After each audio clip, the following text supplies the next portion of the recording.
हो पुणेकर या गावरान पिठला आमच्या गावाकडे तर तुम्हाला बनवून दाखवते. बोर्ड लावलेली कढई चुलीवर ठेवते. सूर्यफुलाचं तेल, कांदा टाकणार. हा शेतातला कांदा आहे. तेव्हा का शेतातल्या मिरच्या, लसूण शेतातला. काय नाव आपलं? बायडाबाई.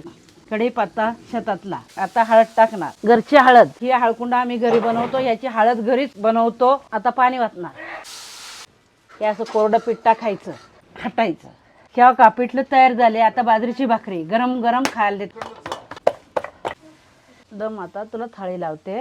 गरमागरम पिठलं चुलीवर केलेलं आहे ना. ही पापुत्र आलेली भाकर राळावरची गरम गरम भाकरी. इंद्रायणी तांदूळ. हे गरम गरम पापड हा रवारचा. हे आपला ठेसा, खोबऱ्याची चटणी, तेल सुरवे तेल टाकून परतलेलं लोणचं.